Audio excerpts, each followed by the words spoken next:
Hey everyone, welcome back to yet another marvelous video. The Alien franchise has given us some of the most iconic monsters in sci-fi history, but lurking in the shadows of its production notes and concept art is a creature that could have changed everything. That's exactly what we're exploring today. This creature was scrapped before it ever hit the screen, but its design and implications have haunted fans for years.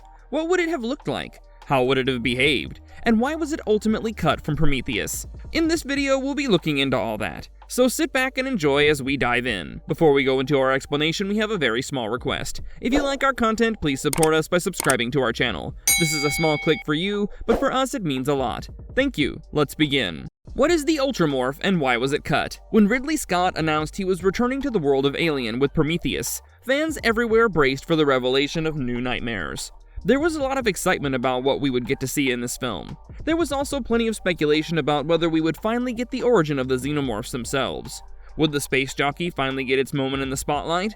Early drafts answered that question with a creature so massive and terrifying, it could have redefined the whole franchise. It was the Ultramorph, the Xenomorph that should have been, but never made it to the big screen. At the end of Prometheus, we witness Shaw and David escaping planet LV-223, but when we see the engineer shudder awake in Vickers' escape pod, a creature bursts out.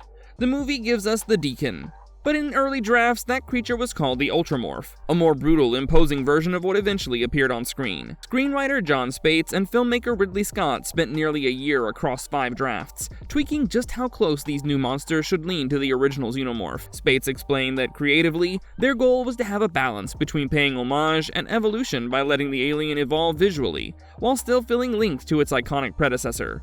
Believe it or not, they theorized 8 different alien variants, each hatched from eggs that led to unique, slightly altered xenomorphs. The idea was that these could be evolving in real time in the engineer labs, mutating, adapting, and branching off in all sorts of terrifying directions. Almost like evolution sped up, both Spates and Scott wanted to underline that the xenomorph is not just born, it's built.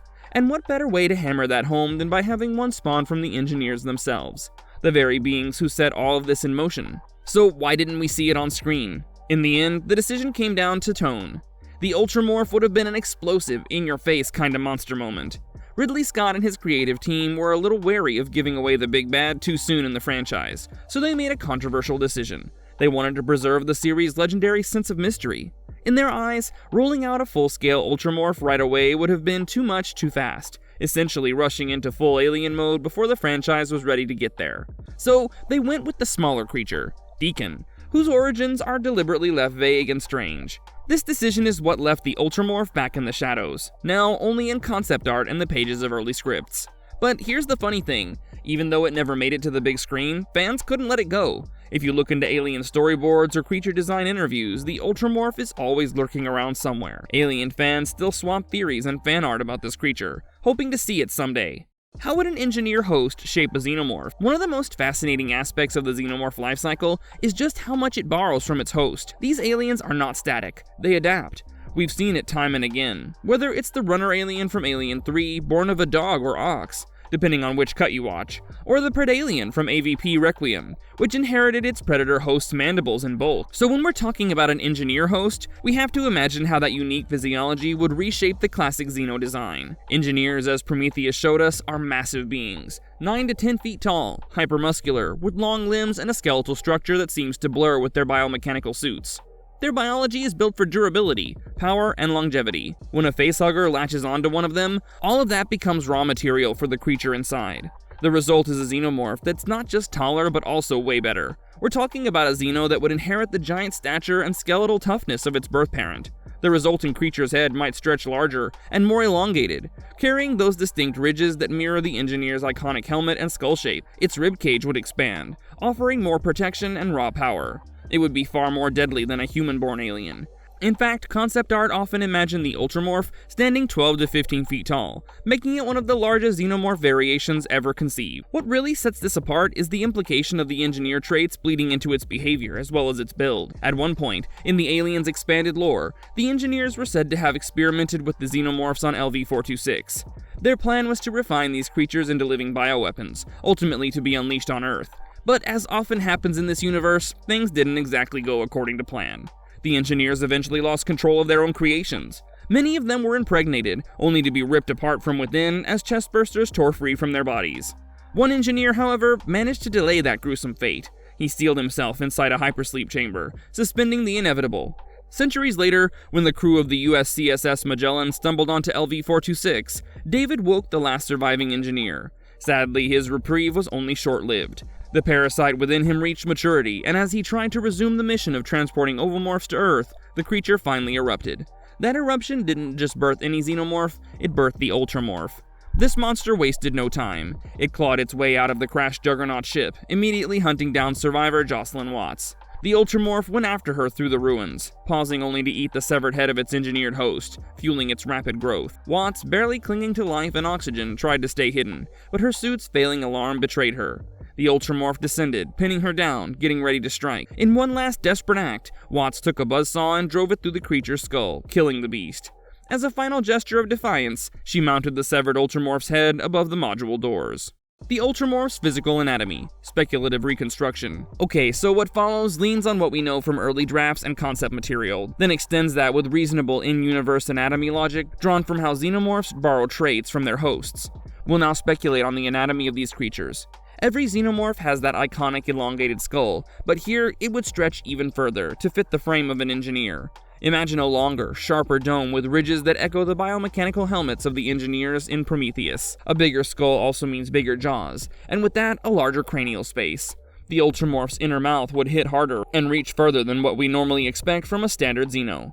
Now picture its chest. Unlike the lean build of the drones we're used to, the Ultramorph's torso would be much broader, with rib-like armor. This was not just for show, it would give the creature the strength to wrestle anything head-on and the durability to take damage that would put down most Xenos. It's like a living tank, built for power over stealth. Its arms and legs would push the design even further. The engineers were already towering giants with long, powerful limbs, and those traits would carry over. Think longer reach, thicker muscle mass around the shoulders and arms, and double-jointed knees that let them move in unsettling, predatory ways. Instead of darting around like the dog-born runner alien, the Ultramorph would likely move with a slower, deliberate kind of pace, using its size and strength to overpower victims in brutal, bone-crushing ways, instead of the sleek black shell we usually see. This creature would probably look like a cross between the pale biomechanical flesh of the engineers and the chitin of standard Xenos. Concept art suggests something more grayish, even bone-like, with dark armored plates layered across it. The result would be a disturbing fusion. Of course, no alien is complete without that second mouth. On the Ultramorph, this would be upscaled too. With a bigger skull and more muscle driving it, that inner jaw would have a longer reach and a bite powerful enough to punch through even an engineer's bones. And here's the fun part, this thing would be huge. Standard Xenomorphs are already about 7 to 8 feet tall enough to overpower a human. The Ultramorph, on the other hand, was imagined to stand around 12 to 15 feet tall. That's twice the size. The Ultramorph would feel like a massive presence that fills the room, impossible to ignore. How would the Ultramorph behave? Now that we've imagined what the Ultramorph might look like, the next big question is, how would it actually act? Because in the alien universe, behavior can be just as terrifying as anatomy. We know xenomorphs always inherit traits from their hosts. That's why a dog-born Xeno is quick and agile, while a predator-born one has those mandibles and raw power.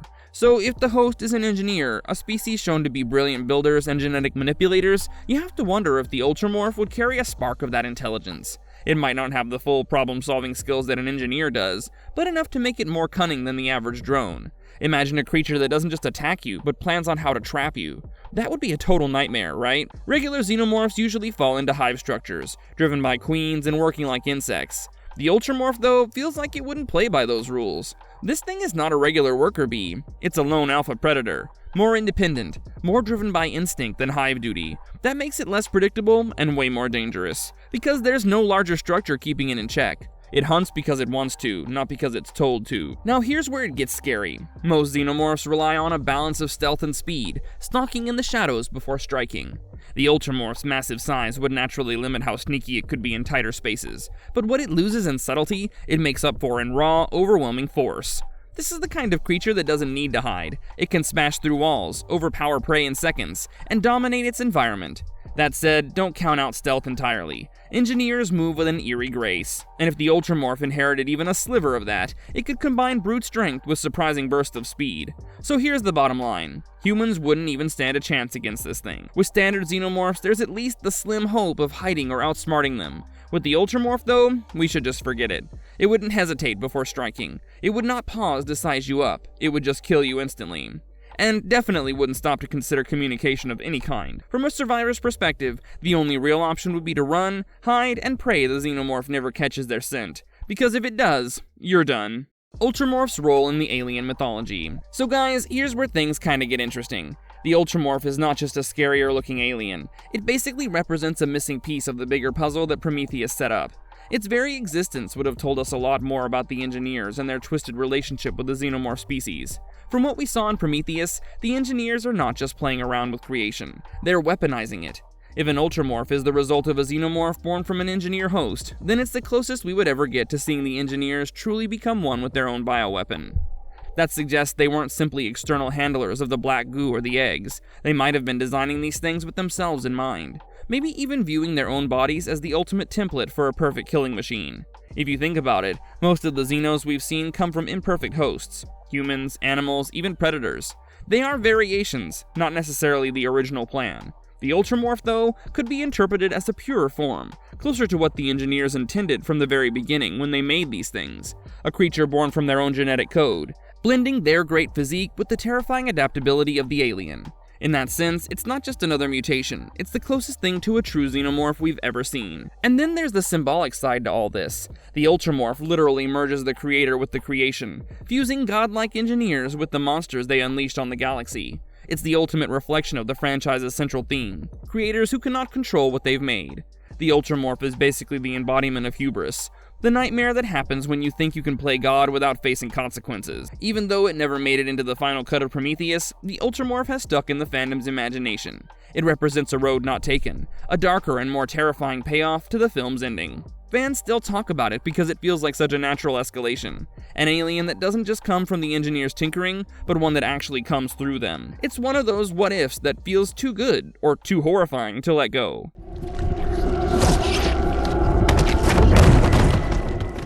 Marvelous verdict. So guys, with that, we come to the end of yet another video. This is the story of the Ultramorph. So what do you think? Would you like to see the Ultramorph on screen, or was the mystery of the Deacon a better choice? And if it had made its debut, how do you think it would have changed the franchise moving forward? Let us know your thoughts in the comments section below. If you enjoyed watching this, please remember to like, share, and subscribe to our channel for more. Thanks for watching. Until next time.